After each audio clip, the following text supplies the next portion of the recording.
4 keutamaan ayat kursi dari mendapat pahala syahid hingga syurga Allah Subhanahu wa taala. Ayat kursi merupakan ayat yang terletak dalam surat Al-Baqarah ayat 225 yang memiliki banyak keutamaan. Dibanding dengan ayat lainnya, ayat kursi ini merupakan ayat agung karena terkandung sejumlah nama dan sifat Allah Subhanahu wa taala seperti Al-Hayyu dan Al-Qayyum.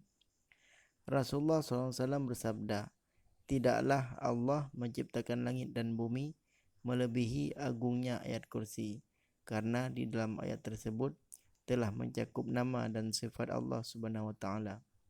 Sufyan Ats-Tsauri berkata, sebab ayat kursi merupakan salah satu kalamullah, sedangkan kalamullah itu lebih agung dari ciptaan Allah yang berupa langit dan bumi. Hadis riwayat At-Tirmizi. Ada banyak sekali keutamaan membaca ayat kursi yang dapat diketahui oleh umat muslim. 1. Mendapat syurga Allah Subhanahu wa taala. Umat muslim yang membaca ayat kursi setelah solat maka akan mendapatkan syurga Allah Subhanahu wa taala.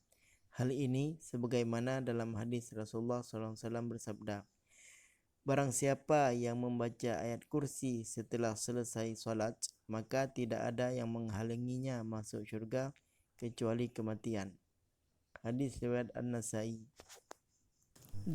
Mendapatkan pahala syahid.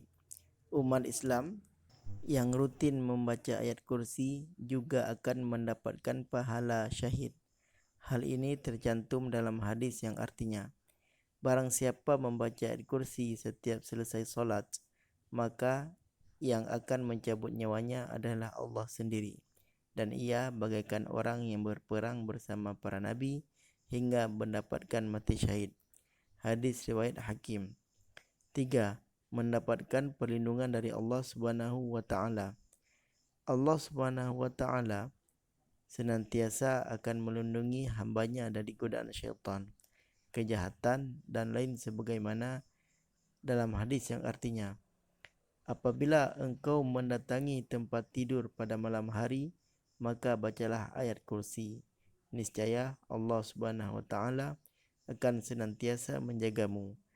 Selain itu, setan tidak akan mendekatimu hingga waktu pagi. Hadis riwayat Bukhari.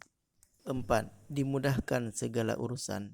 Allah Subhanahu wa taala akan memudahkan seorang muslim yang membaca ayat kursi dan memberikan berbagai nikmat lainnya, seperti melapangkan dadanya, mempermudah urusan yang dimiliki, memberikan pertolongan, diperluas rezekinya, dan masih banyak lainnya.